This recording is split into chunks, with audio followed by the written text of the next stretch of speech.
참석해 주신 우리 기민분들 한 분 한 분 소개해드릴 때 뜨거운 박수로 소개 성과를 달성하도록 앞장서 주신 우리 안철수 당대표님을 소개합니다. 뜨거운 박수로 말씀 바랍니다.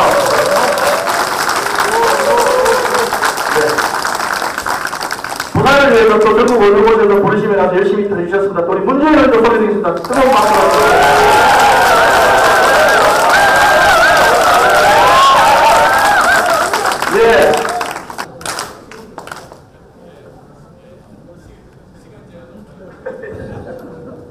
네, 여러분 정말 반갑습니다. 축하드립니다.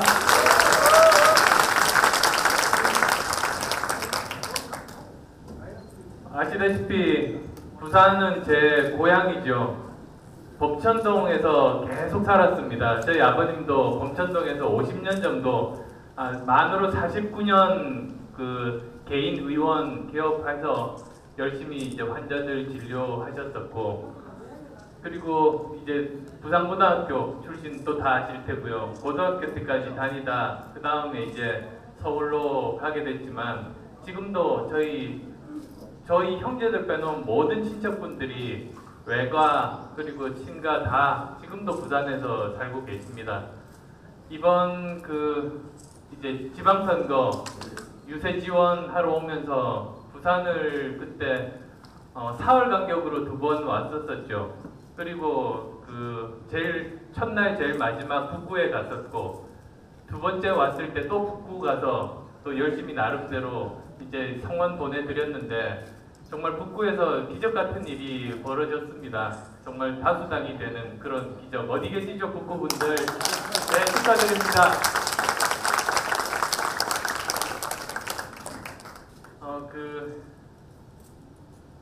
이번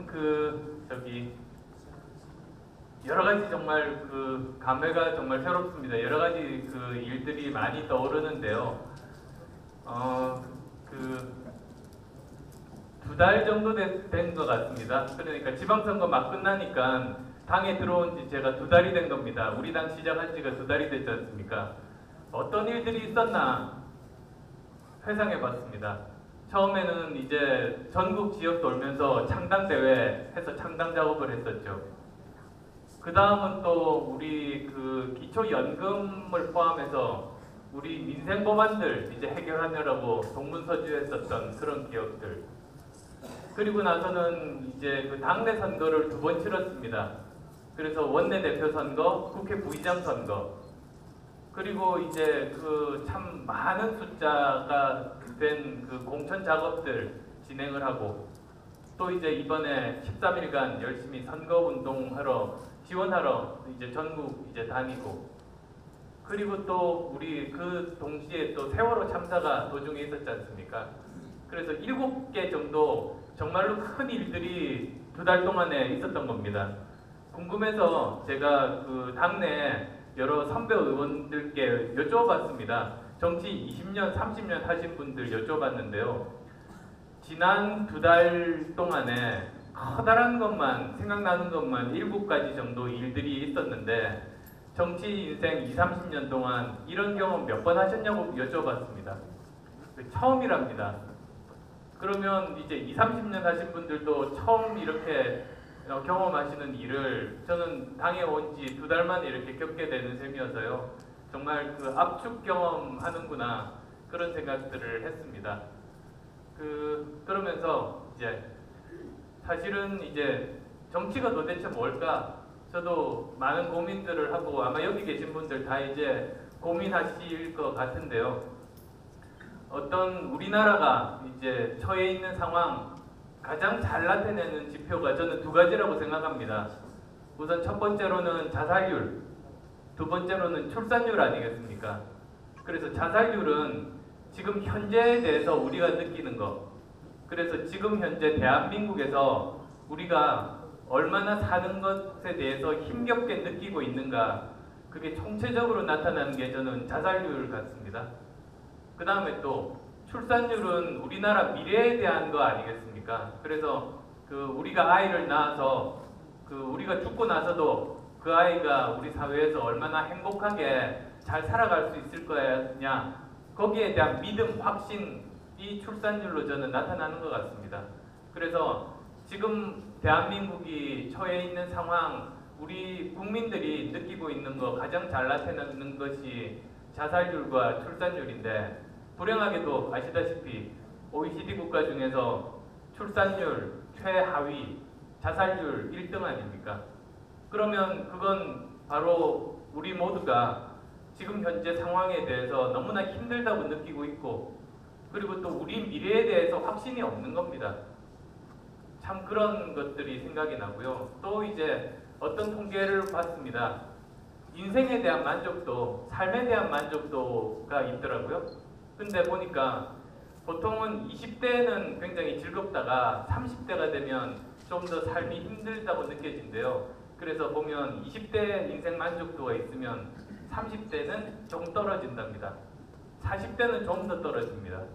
그런데 대부분의 이제 선진국에서 50대가 되면 40대보다 만족도가 높아지고, 그 다음에 60대가 되면 더 높아진답니다. 그러니까 40대 정도까지 힘들게 살다가 나이가 들면서는 점점 편안해지고 이제 행복해지는 게 보통 일반적인 OECD 국가 평균의 모습인데요. 대한민국 조사를 해봤더니 20대, 30대, 40대까지 만족도가 떨어지는 것 같은데 50대부터 급락합니다. 60대는 더 아래로 떨어집니다. 그게 굉장히 지금 현재 비정상적인 모습인 것 같거든요. 그래서 그러다 보니까 사실은 우리나라에서 노인 자살률이 아마 인류 역사상 이 정도로 높은 거는 없는 것 같습니다. 그 정도로 정말 심각한 사회 문제가 되고, 또 아마도 원인에 해당되겠지만 노인 빈곤율도 거의 45%, 어떤 통계 보니까 또 49% 이하기도 하시던데요. 거의 두 분 중에 한 분이 정말로 빈곤한 상태에 있는. 그래서 정치라는 게 별거겠습니까? 정치학 교수님들께 물어보면 여러 가지로 설명하시는데, 어쩌면 정치하는 그것이 목적이 자살률 낮추고 출산율 높이면 정치 잘하는 거 아니겠습니까?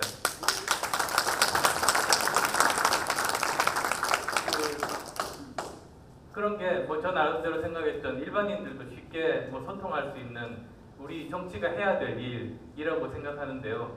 그 과정은 정말로 지난한 것 같습니다. 여기도 다 이제 선거 이번에 처음 경험하신 분도 있고, 또 여러 번 이미 많이 이제 경험하시면서 여러 가지 경험들을 많이 해보신 분들도 계실 텐데요. 저는 참 일반적이지는 않은 경험을 했던 것 같습니다. 대선을 제일 먼저 치르고 그 다음에 이제 국회의원 선거를 치렀는데요. 참 많이 다르다는 생각을 했습니다. 사실은 처음에 대선 치를 때는 나름대로 참 힘들다고 생각했거든요. 아침 일찍부터 저녁 늦게까지 공개된 일정들 보통 한 평균 8개 정도 그렇게 다녔던 것 같습니다. 그런데 차를 타고 이렇게 다니고 이미 사람들이 많이 모여 있는 곳에 가서 거기 장소에 맞는 그런 이야기를 이제 하는 식으로 선거 유세가 대부분 진행이 됐던 것 같은데요. 그런데 꼭 저희 캠프가 급하게 이렇게 만들어져서 그런지는 모르겠는데요. 그날 새벽에 8군데에 대한 정보나 원고가 나오는 겁니다. 아마도 문 의원님은 훨씬 저보다는 더 준비가 되고 덜 고생하셨을 것 같은데요. 저희는 그랬습니다. 그래서 차를 타고 다른 장소로 이동하는 그 짧은 시간 동안에 그걸 전부 숙지를 해야 됩니다. 그러니까 이게 완전히 시험 공부 비슷해요. 그래서 공부하는 스트레스 받으면서 이제 선거운동을 막 치렀었거든요. 가는 데마다 혹시나 이렇게 제대로 잘 파악을 안 하면 엉뚱한 이야기 하게 되니까. 대신에 몸은 그렇게 피곤했던 것 같지는 않습니다. 차 타고 계속 이렇게 다녔으니까요. 근데 이제 그 다음에 국회의원 선거를 갔습니다. 저는 선거 난이도가 대선이 제일 힘들고 국회의원 선거는 그보다 쉽고 그렇겠지라고 생각을 했는데 직접 보니까 완전히 그게 반대였던 겁니다. 보면 저 만나러 사람들이 모이지도 않으니까 새벽부터 운동화 신고 차는 거의 안 타고요. 계속 걸어 다니면서 사람들 만났습니다. 그래서 새벽에 나와보면 운동장 저 끝에 어르신 한 분이 운동하고 있지 않습니까? 그러면 혹시나 딴 데로 가면 안 되니까 대각선 방향으로 열심히 뛰어가서 그분 손 붙잡고 이야기하고 그러면서 알았습니다. 정치인들이 계속 압수하는 이유가 그 상대방 도망 못 가게 하려고 손잡는 거 아닌가 그런 뭐 생각도 하게 됐는데요. 그러면서 계속 다니니까 체력적으로는 거의 한 4-5배 힘들었던 것 같아요.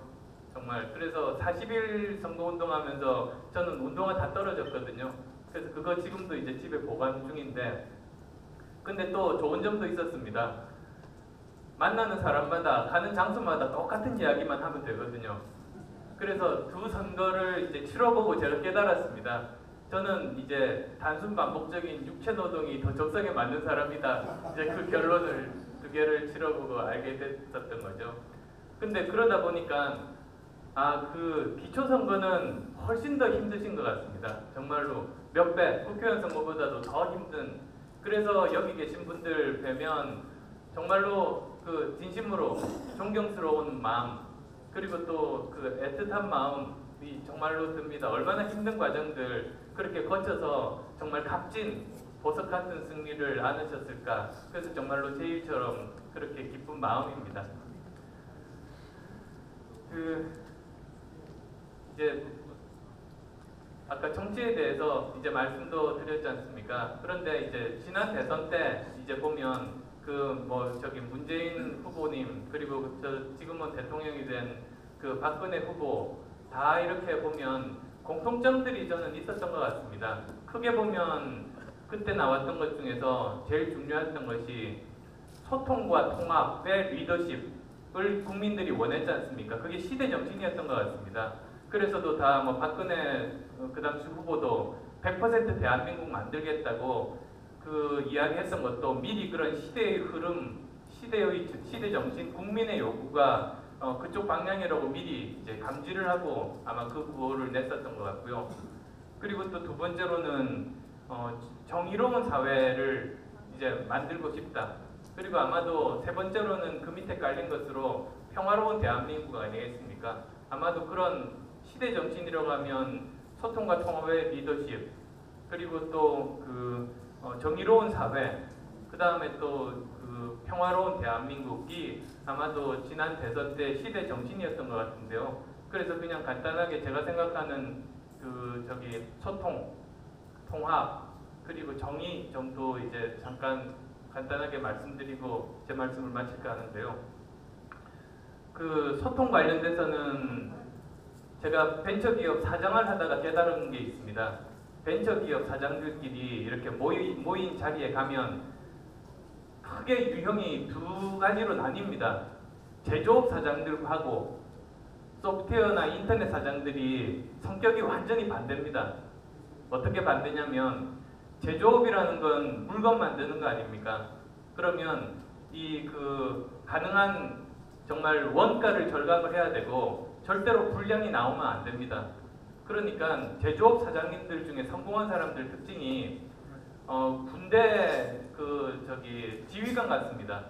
항상 자기가 먼저 말하고 명령하고 그냥 그대로 시키는 대로 까라면 까 이런 식의, 그래서 좀 수직적인 그런 리더십을 가진 사람들이 거의 대부분인데요. 소프트웨어나 인터넷 쪽은 안 그렇습니다. 왜 그러냐면 소프트웨어나 인터넷 쪽은 끊임없이 새로운 아이디어가 나와야 그 회사가 생존할 수 있습니다. 근데 아무리 사장이 똑똑해도 혼자서 이야기할 수 있는 건, 낼 수 있는 건 한계가 있거든요.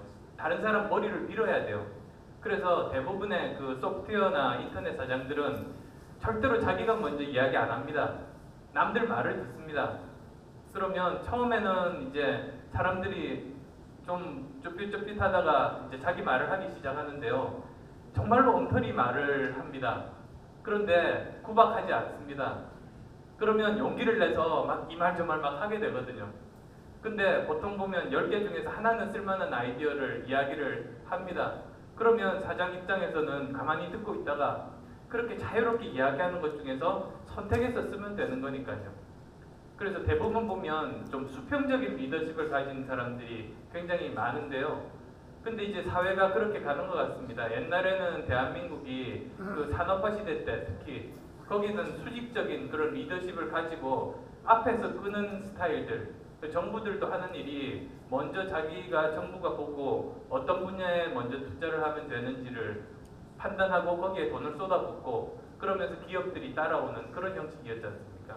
근데 지금은 보십시오. 지금은 오히려 민간 쪽에서 산업계 쪽이 돈도 더 많고요. 사실은 가용 자원이 더 많고 인력도 더 많고 글로벌 경험도 있고 속도도 빠르고 지금 그러다 보니까 오히려 정부에서는 예전처럼 하면 안 되는 겁니다. 그래서 오히려 옛날에는 그 수직적인 리더십으로 앞에서 끌어가는 리더십이었다면 이제는 점점 더 그 뒤에서 밀어주는 수평적인 리더십이 이제는 점점 더 필요하게 되는데 지금 현재 박근혜 정부 청와대 사진을 보면 받아쓰기 하지 않습니까? 받아쓰기 정부 형태로 끌고 가는데 그러다 보니까 문제점이 두 가지가 나타난 겁니다. 결국은 첫 번째는 새로운 창조를 할 수가 없습니다. 위에서 계속 명령만 하니까 새로운 아이디어를 가진 사람들은 자기 이야기를 하지 않습니다. 그러니까 창조경제랑 받아쓰기랑은 완전히 안 맞는 겁니다. 창조경제를 진짜 진심으로 원한다면 받아쓰기가 아니라 계속 말을 듣는 분위기를 사실 만들어야 되는데요. 그래서 그것 자체가 벌써 분위기를 보면 창조경제는 결국은 달성 못할 거다라는 판단이 금방 들게 됐고 그 다음 또 두 번째는 세월호 참사를 통해서 밝혀진 것처럼 원래 위기 대응이라는 거를 빨리 하기 위해서는 그 현장에 있는 사람들이 권한과 책임을 가지고 있어야 빨리 대응을 합니다. 그런데 받아쓰기식으로 하면 위기 상황이 왔을 때 명령을 안 받으면 안 움직이죠. 그러니까 이게 위기 대응이 빨리 될 리가 없지 않습니까? 그래서도 결국은 받아쓰기 정부가 창조경제 제대로 못 일으키고 위기 대응 빨리 못하는 세월호 참사가 나와도 빨리 대응 못하는 게 다 사실은 이런 정말로 지난 대선 때는 수평적이고 그런 소통을 할 수 있는 리더십을 원했는데 그게 되지 않다 보니까 결국은 이런 일들이 날 수밖에 없지 않았나 그런 생각들을 이제 하게 됩니다. 두 번째로 이제 통합도 사실은 통합의 리더십이 필요한 거인데요. 저는 좋은 예가 복지제도를 보면 답이 나오는 것 같습니다. 지금 전 세계적으로 이제 복지제도들을 보면 왜 제일 이렇게 발전하고 모범 사례가 핀란드를 포함해서 스웨덴을 포함해서 북유럽 쪽의 복지제도 아닙니까? 반대로 굉장히 비효율적이고 재정이 낭비되고 부패도 있는 나쁜 사례로 지금 그리스를 포함한 남유럽 쪽의 복지제도를 드는데요. 가장 거칠게 이제 이야기를 해보면 그 둘이 왜 그렇게 차이가 났는가? 가장 거칠게 차이를 보면 이렇습니다. 북유럽 쪽은 처음에 정권을 잡은 곳에서 정권을 잡은 주체들이 자기가 마음대로 안 했습니다. 그때 야당과 대화하고 다른 국민들 전부를 불러서 거기서 사회적인 대타협 기구를 만들었습니다. 거기서 논의를 시작했죠.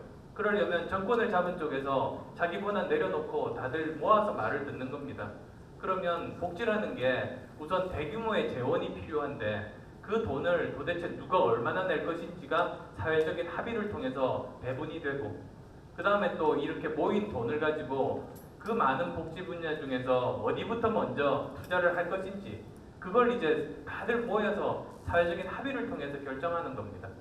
그렇게 이제 제도를 완성을 해 나가다 보니 이제 북유럽처럼 모범적인 게 됐는데요. 그럼 남유럽은 왜 그렇게 안 됐는가? 남유럽은 이랬답니다. 정권을 잡은 정당에서 자기 마음대로 했습니다. 자기 마음대로 권한 하나도 안 나눠주고 자기 마음대로 하다가 나중에 선거 때가 되니까 급해서 선심성 공약으로 복지제도를 내밀었습니다. 그래서 남유럽 같은 경우는 복지제도가 정교하게 장기적으로 국민적인 대통합을 통해서 대타협을 통해서 만들어진 게 아니라 선거 때마다 새로운 복지가 하나씩 추가가 되는 형태로 됐던 거죠. 그러다 보니까 지금 현재 그리스의 복지제도처럼 비효율적이고 부패하고 그런 재정 낭비 요소가 많은 그런 복지제도가 이제 그 둘이 대비가 되는데요. 그럼 대한민국은 어느 쪽으로 갈 확률이 높겠습니까? 정말로 처참하거든요. 참담할 수 있거든요. 그래서도 지금 현재 정부에서도 사실은 저렇게 복지제도를 포함해서 다른 여러 가지 장기적인 영향을 주는 그런 제도들을 자기들 마음대로 하면 안 됩니다. 이 정말로 장기적으로 대한민국을 위해서 중요한 시점이니까 이럴 때말로 선거 때 이야기했듯이 국민 대타협하는 그런 통합하는 기구를 통해서 거기서 사실은 그런 것들을 하나씩 시간이 좀 걸리더라도 만들어 가야 되는 게 맞고, 그게 아마 지난 대선 때 국민들이 정말로 원했던 그 소통과 통합의 리더십이 사실은 그래서 필요한 시기였습니다. 근데 결국은 그게 구호로만 그치다 보니까 지금 굉장히 많은 문제들이 이제 발생이 될 수밖에 없지 않은가. 그래서 정말로 그 시대의 요구, 그 시대 정신이 정말로 엄중하구나. 그 요구를 제대로 하겠다고 약속하고 당선된 사람이 그대로 지켜야만 하는 정말로 중요하고 절대절명의 과제였구나. 그런 생각들을 하게 됩니다. 그리고 이제 마지막으로 그 정의에 대해서 잠깐 짧게 말씀드리면, 그 정의로운 사회 하지만은 사실은 그게 복잡하게 설명도 할 수 있지만 저는 굉장히 단순하다고 봅니다. 그래서 운동 경기 예를 저는 많이 드는데요. 예전에 안철수의 생각이라는 책에도 사실은 썼습니다. 그래서 정의로운 사회는 그 좋은 경기 운영하고 같다고 봅니다. 뭐냐면 100m 달리기 예를 들면 100m 달리기 할 때는 모든 사람들이 한 출발선상에 똑같이 설 때 그때 그 신호를 보내서 동시에 출발하게 합니다. 그 다음 또 두 번째로는 경기 중에 누가 다리를 걸거나 반칙을 하면 선생님이 보고 있다가 잡아내서 그냥 벌을 줍니다. 엄중하게 정말로 공정하게 경기를 치를 수 있게 감시를 하게 되죠. 세 번째로는 이제 결과가 나왔을 때 그 중에서 1, 2, 3등이 가려지더라도 억울하게 아깝게 재능이 있는데 도중에 넘어진 친구 있으면 다시 재도전할 수 있는 기회를 주거나, 또는 너무 체력이 많이 떨어져서 도저히 경기를 할 수 없는 사람 같으면 양호실로 보내서 치료를 받게 하고, 그게 사실은 좋은 경기 운영 방식 아니겠습니까? 사회도 마찬가지 같습니다. 정의로운 사회 요소가 그 세 가지를 갖추면 됩니다. 먼저 첫 번째로는 모든 사람들이 같은 출발선상에 서게 만드는 겁니다. 그래서 모든 사람들에게 동등한 기회를 주는 건데요. 그 미국에서 하는 어퍼머티브 액션, 그러니까 소수인종 배려제가 사실 그런 거였었거든요.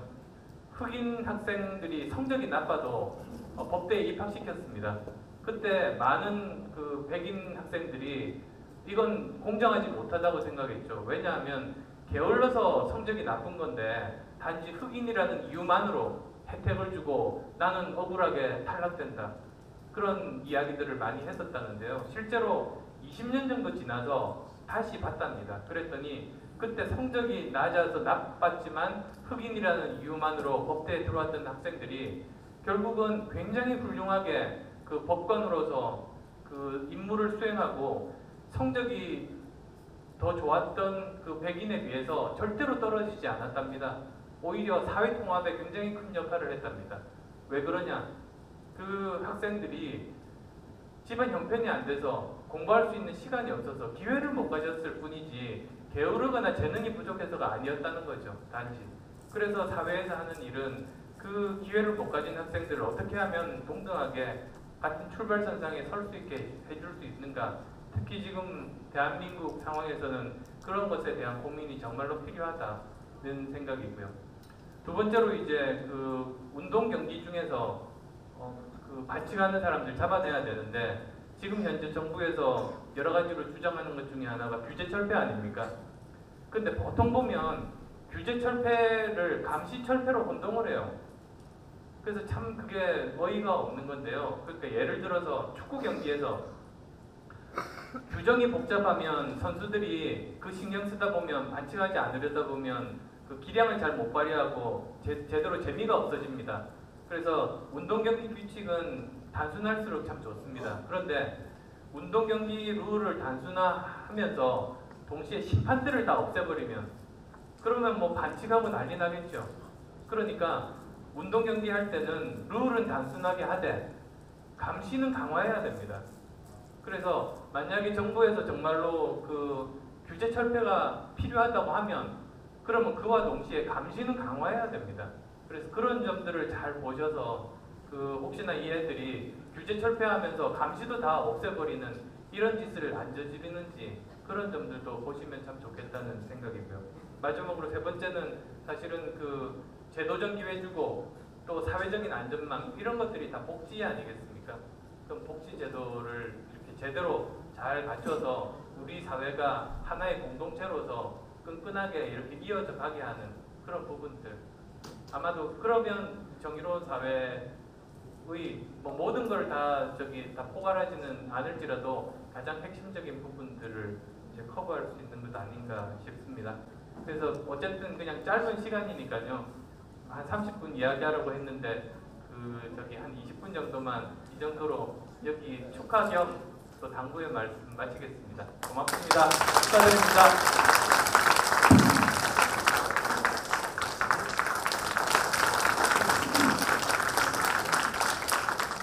네, 오늘 뭐 공부들 많이 하셨습니까?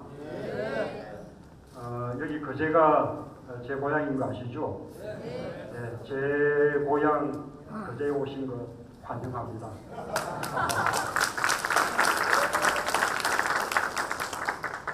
여러분들 정말 고생 많이 하셨습니다. 우리 부산에서 새정치민주연합의 깃발을 내걸고 선거를 치른다는 것이 얼마나 힘든 일이냐라는 것은 아마 겪어본 사람들만 알 수 있지 않을까 싶습니다. 특히 이제 지방선거 경우는 저쪽은 새누리당은 뭐 시장도 국회의원도 청장도 시의원도 다 자기들 편이고 그 다음에 또 뭐 1번만 무조건 찍어주는 그런 민심을 얻고 아주 수월하게 선거를 이렇게 할 수가 있는데 그에 비해서 우리 새정치민주연합 사람들은 정말 도와줄 사람 거의 없고 또 대체로 오히려 적대적인 그런 민심하고 맞서서 이렇게 자기 힘으로 돌파해내야 되는 정말 참 어렵습니다. 그런 어려운 이렇게 선거를 치르고 다 당선되셨으니까 정말 축하드리고 또 이렇게 자랑스럽다는 말씀을 드립니다. 우리가 매번 선거 때마다 이번에는 우리 부산의 정치 지형을 좀 바꾸자. 새누리당 정치 독점 끝내고 부산을 바꾸자 이런 희망을 가지고 임합니다만 이번에도 그 희망을 채우기에는 뭐 결과에 있어서 많이 못 미친다고 생각합니다. 결국 시장, 부청장은 고사하고 시의원도 지역구에서는 단 한 명도 당선시키지 못했으니까요.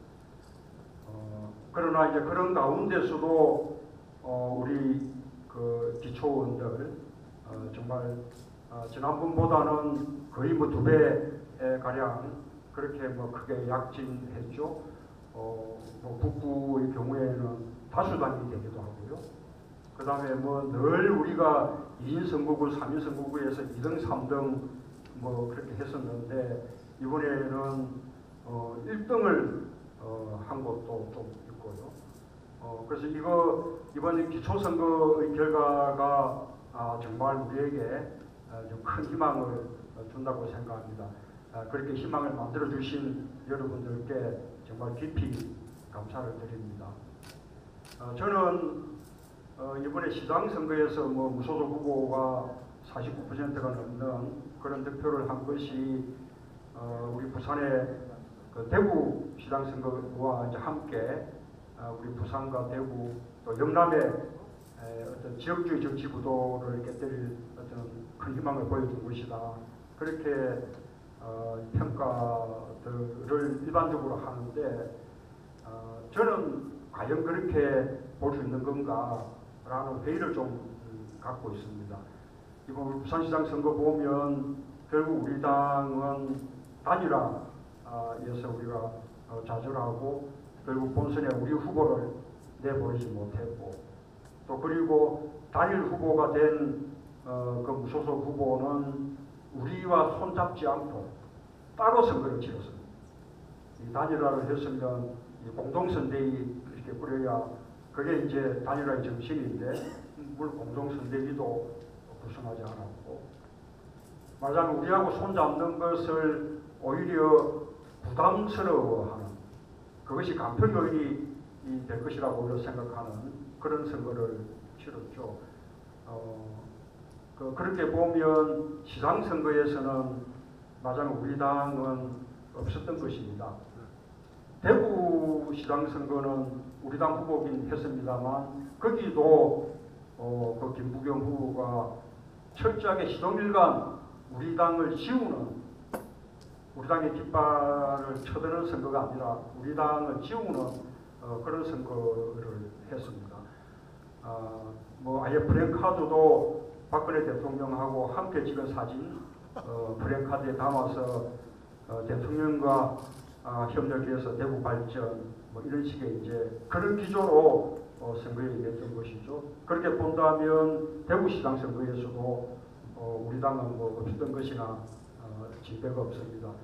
그러니까 이번에 대구시장 선거나 부산시장 선거를 보면 우리 부산 시민들 또 대구 시민들 사이에 정말로 어떤 변화의 갈망이 있는 것은 분명합니다. 새누리당을 끊임없이 지지하면서도 또 한편으로는 지긋지긋해하는 그래서 뭔가 대안만 있으면 바꾸고 싶다. 그런 식의 그 열망들이 가득 차 있는 것은 분명한데 그런데 그렇게 바꿀 새누리당을 대체할 대안으로 우리 당을 생각하지는 않는 것이죠. 우리가 여러분들과 제가 정말 앞으로 꼭 해내야 될 과제가 우리 영남 지역에서도 우리 당이 대안이 될 수 있도록 그렇게 전국 정당으로 이렇게 키워나가는 것 우리들이 반드시 해야 될 과제가 아닐까 싶습니다.